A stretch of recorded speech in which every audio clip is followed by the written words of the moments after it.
Where's Daddy Boggs when you need him? Let's get him out here. Daddy Boggs is the Beach Boys. He is the major Beach Boys fan.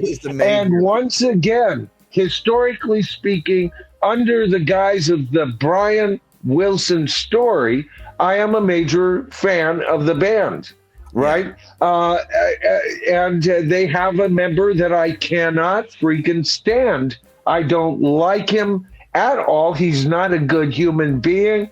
He is a pompous ass, and that's Mike Love. And so now with the passing of the Wlison brothers, and we have next door neighbor and the cousin left, and they're touring two separate bands, against each other. There is no Beach Boys left, people.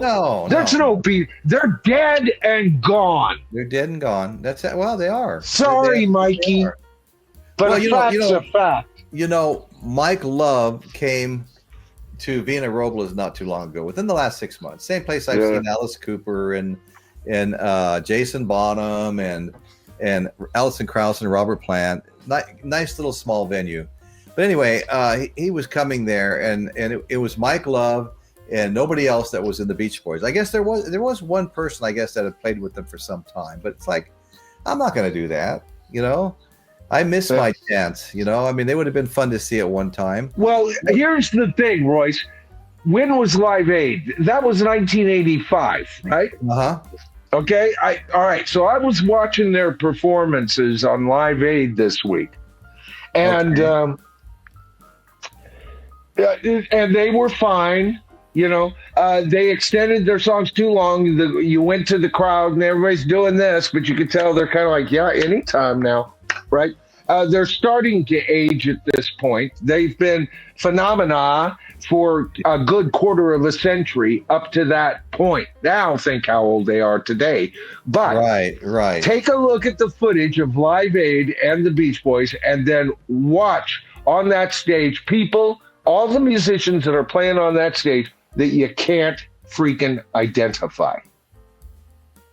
This was 1985, and they were already not the freaking Beach Boys. And you want to know who was on that stage? Brian Wlison. All right. His other brother that hadn't died, Mike Love, and of course, Bruce Johnson with Al.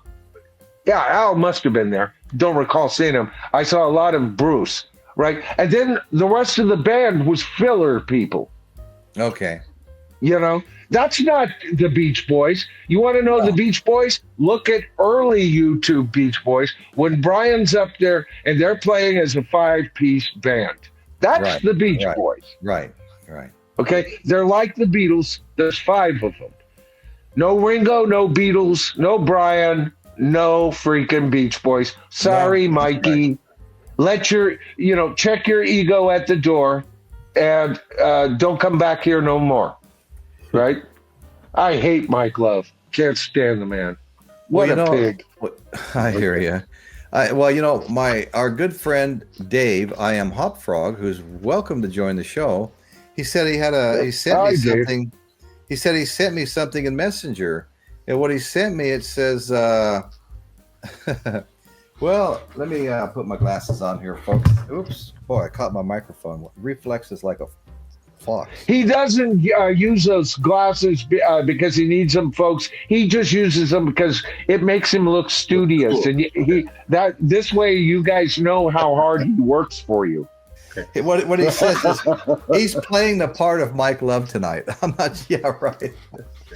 Yeah, my $2 reading glasses. So there's only one way to deal with a man like Mike Love, and that is to hate him back twice as hard. Okay, that freak. God, I could name. He's claimed to have written, co-written back in the USSR because McCartney in India said, "Yeah, I've been thinking of doing like a Beach Boy thingy song." And of course, he took that little bit of conversation and has made claims. And at that Rock and Roll Hall of Fame, he cut the Beatles down. They wish they were Beach Boys. What an asshole. Oh, see, you got to hate somebody back like that twice as hard. Right. You don't take a, well, I wish Mike Love was, oops, he stepped in it this time, Mildred. Not me, baby. Right. Never. Assholes are assholes. And he's the biggest one in that whole genre, subgenre of rock. Surf rock, Mike Love, the biggest asshole poster boy of surf rock, Well,